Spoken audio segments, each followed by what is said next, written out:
Change your beliefs, change your life. Change your beliefs, change your life.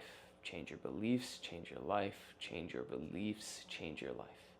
Change your beliefs, change your life. Your life reflects your belief systems. Let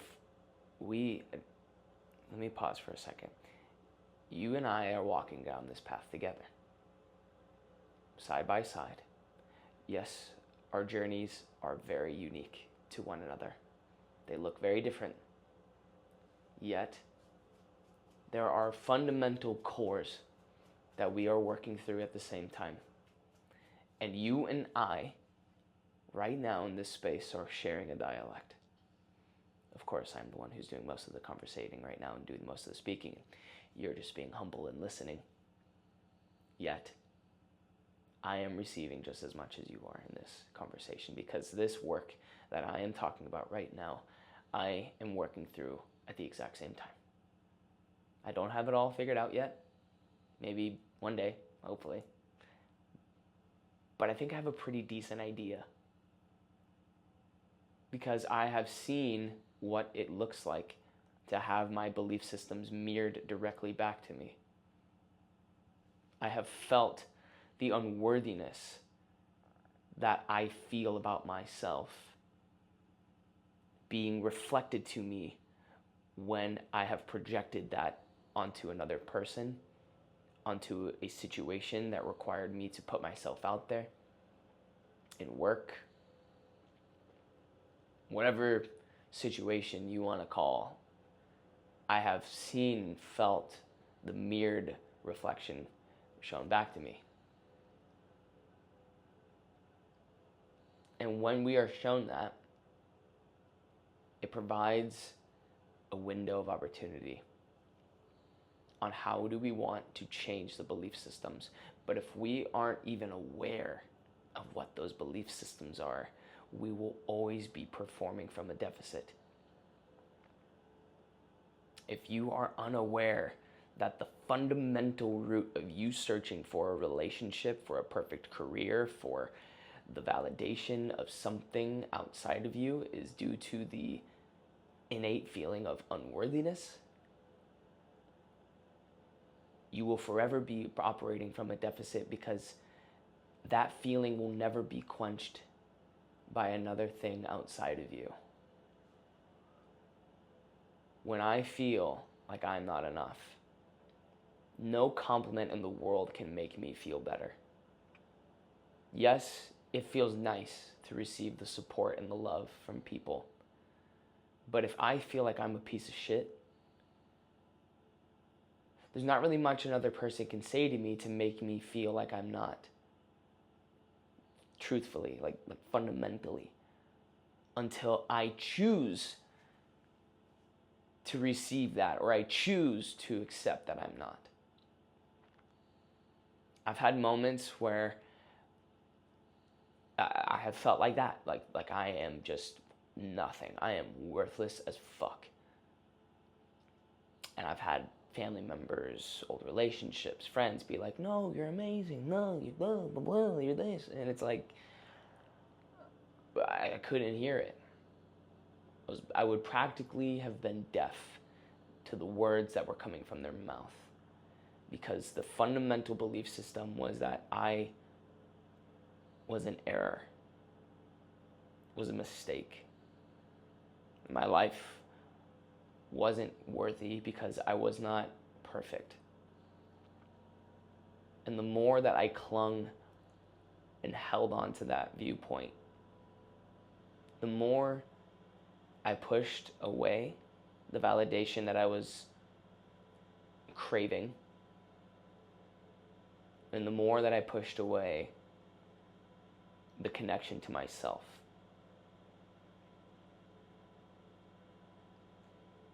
And then what would happen is I would see all of these moments and opportunities in my life to reflect back to me that same belief, even though I was using the outside world to reflect back to me, hoping that it would be something different. But that's not how the subconscious mind works. That's not how confirmation bias works. The subconscious is continuously looking for things to validate, however the fuck you say that word, to look for things to confirm its belief systems. And when there are things that are conflicting with the belief system, it can refuse them unless one is open and aware to that. So how do we change this? How do we change the fundamental belief of something, whether it's worthlessness, whether it's insecurity, insufficiency? I mean, a lot of it really ties down to like those same kind of things. How do we change the belief system that life is not something to be afraid of? How do we change the belief system that everything is working out perfectly for me?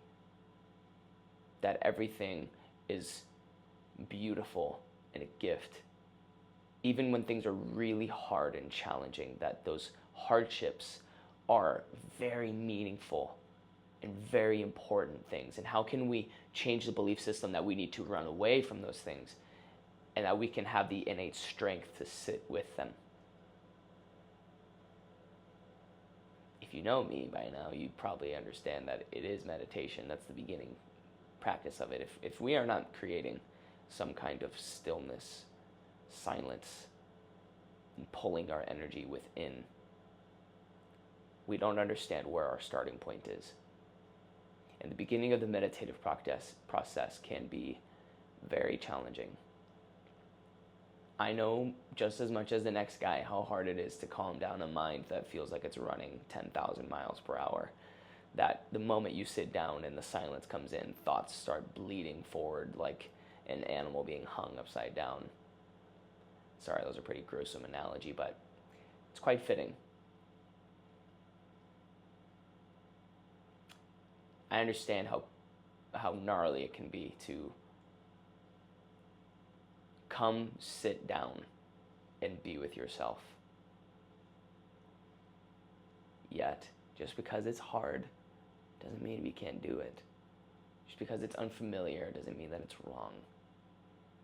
It's a practice game, and a practice game that we will be practicing until the moment we die. And however, the more we practice, the better we get. The more we practice sitting with ourselves, the better we get at understanding our internal framing and our internal landscape. And the more we understand our internal landscape, then we begin to see the mechanisms that operate and create our belief systems about ourselves and our world.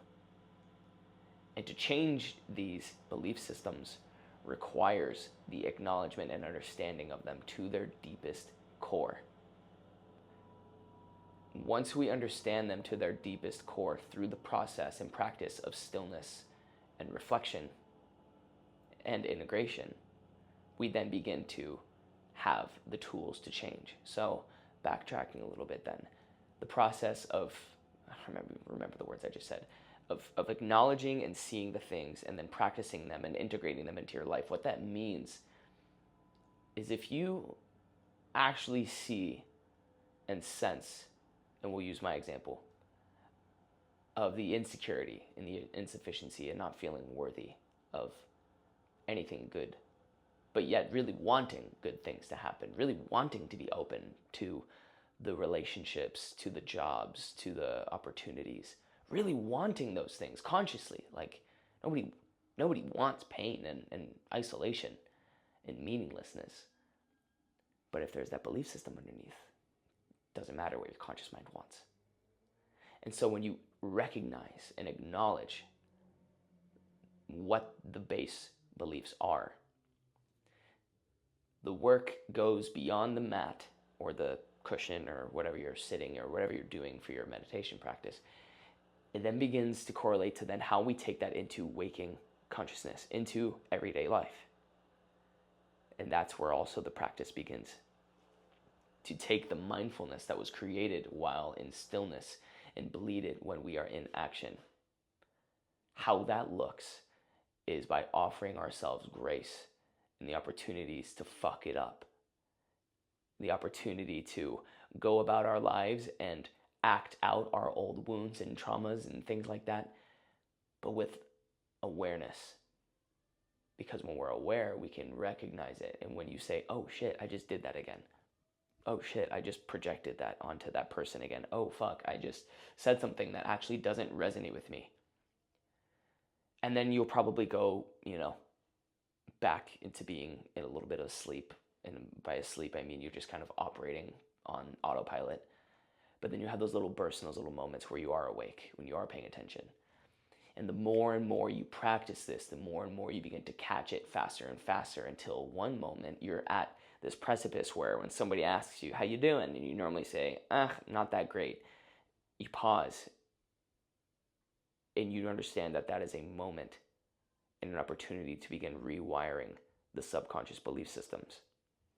And it's not about lying to yourself and saying, if you aren't feeling great, and it's not about lying and say, oh, I'm doing fucking awesome. It's just about saying, I'm doing well.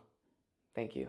And not feeding it more energy than it needs. When it comes to somebody complimenting you and saying, you did a really good job, or you look really good today, or, that thing that you did was really wonderful, rather than deflecting and pushing that comment away, you just say thank you.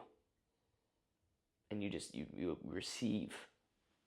When it comes to when you look at yourself in the mirror and you always notice all your flaws and your insufficiencies and you pinpoint them and you say, ugh, I don't like this, I don't like this. When you're aware, you catch it. And you don't have to tell yourself things that you don't believe, but it's also about not feeding the things that are breaking you down. If you think to yourself, ugh, I look ugly today, then that's not helping anybody. But if you can just look at yourself and see the soul essence of what you are, that the physical body is changing and evolving and decaying at the same time, but the core root of your soul is expanding and growing. And the more you feed that, the more it consumes you. And a flower bed inside you begins to blossom into beautiful orchids and roses and dragon snappers. If you know what dragon snappers are, that's what's up. If you don't know, Google dragon snappers. They're really pretty flowers, and when you pinch them on the sides, they can open a mouth. It looks like a little dragon head. They're cool. They're one of my favorite flowers. Mostly because I love dragons, and they're called dragon snappers. And when I was a little kid, I was like, yo, what the fuck? You got flowers and dragons together? Love that shit. So, that's a little side note.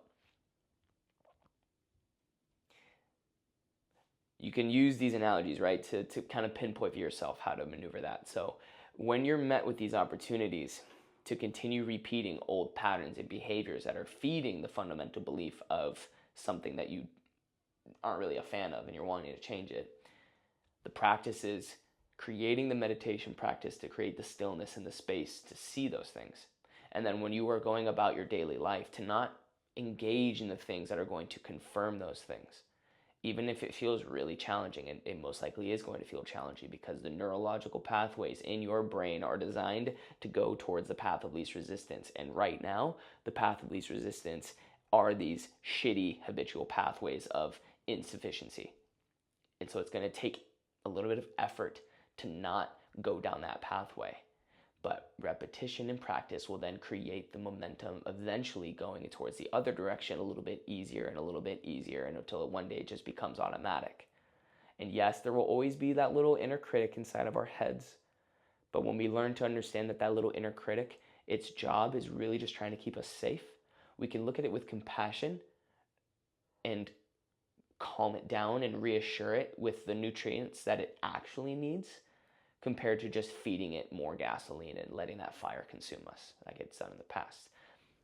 And so the practice is not about lying to yourself, because when you lie to yourself, the subconscious feels that and it resists it even more.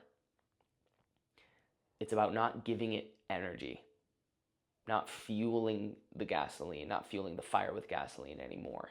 And so those examples I just said of when somebody compliments you, when you're looking at yourself, when you're doing something, you can learn to just receive the compliment. You can learn to look at yourself, and if giving yourself a compliment is too difficult, you don't have to at least fuel it by picking out things that you don't like. And it would be beneficial to begin to orient towards things that you do like. Even if it's the smallest thing that you do or the smallest thing that you are, begin to really be adamant about focusing on those things. And when you begin to focus on those things that you enjoy, that bring you life, that give you energy, the more you practice that, in conjunction with creating daily rituals of silence and stillness, magic begins to come. And what is magic? Magic is something that is happening in the natural phenomenal world, but it is an unknown realm to our awareness, to our psyche. So it seems like this mystical thing when really it is just another wave of how infinity orchestrates itself. And infinity, it being in the name infinite, has ways and possibilities that are beyond comprehension on how it can orchestrate itself. So changing the life that we live requires a changing of the fundamental belief systems that are within our lives. And for me, backtracking again back to me, I had this phone call with this woman not too long ago, and we were talking about some of the things going on in my life, and there are parts of me that I'm still really working on, because I too have moments where I really don't feel like I'm enough, where I don't feel like I'm worthy of receiving the love, even though I want the love. I want the thing with my career. I want the thing with relationships. There's these things that I do want. And as much like quote unquote work that I think I've done on myself, it's really humbling to also see the moments where I am still withholding that love for myself based off of the deeper wounding of not feeling enough. And in this conversation that I had with this woman, it reflected to me where there were still holes in my foundation. And it gave me an opportunity to even refine this process of love for the self even more. And wow, how beautiful has it been. It's so beautiful to have these moments when we take conceptual understandings, ideas and concepts that are held within our logical mind, and to then feel them drop down and integrate into our heart, into our body. Because when something is within the body, it's stored in the subconscious mind. When they say, like, the body keeps the score, that book, for example, that's talking about how our body may be storing onto events that happen in our lives that are beyond just what the logical mind can think. And when you look at Dr. Joe Dispenza's work and the concept of Heart Math Institute of merging brain-heart coherence, what that means is creating a conceptual understanding to a bodily knowing, turning ideas into innate belief systems. And when we are taking these practices in and working with them daily, change will come. There's no timeline on how fast it will be, but it will eventually come. So take heed in knowing that if there is a devotion, right, the last video that we had, the declaration of change, when we declare that change, there will be moments when we are confronted with the fundamental belief systems of what and who we think we are. And from that, we have the opportunity to rewire and begin creating, as an active participant of our life, what it is that we truly want. And in order to truly know what you truly want, rather than what you've been conditioned to think that you want, you must engage in the meditative practice to begin clearing your lens and seeing things clearly for what they are, rather than what you think they should be based off of conditionings and external programming. Change your beliefs, change your life. Change your beliefs, change your life. You are so loved. You are so welcome. You are so worth every bit of the things that you desire and the things that you want for your life. Yes, they will take action. Yes, they will be difficult in some moments, but the difficulty is not an error. It is not something wrong. It is there designed to refine you and your soul. And may you continue down this process in practice, knowing that there will be hiccups along the way, but ultimately it is all teaching you where to deepen your practice with yourself. I am walking this same path with you, right along your side, working these issues within my own life, refining them so that I can be the best version of me and reflect that to you. And so that I may be a better service to you. And when you are doing the same thing, you are a better service to me and to the world that we live in, which is overall a net positive. I hope you have an amazing rest of your day. If you are watching this on YouTube, please like, subscribe, whatever, blah, blah. But I do want to have a comment and tell me, what are the belief systems? Don't tell me what the belief systems are that you believe in right now about yourself. Let's not reaffirm that. Tell me in the I am statement what it is that you want to be. So, last thing I'll leave this with is when we are journaling, and we can practice writing our statements in the I am, the present state, because reality is only reaffirming to the present now. And in that now statement, it is the I am. So when we write out what it is that we are yearning to be, we write it as if it already is. And there may be resistance to this, but just be with that resistance for a little bit. I am loved. I am love. I am worthy. I am able and capable of achieving my dreams. I am able to do the hard things. I am able to sit with this discomfort. I am that I am. So in the comment section, you can also comment on Spotify too. I have those open on the Spotify comments. So if you're listening and watching on Spotify, leave a comment as well. What are your I am statements? Much love, my friends. We'll talk soon.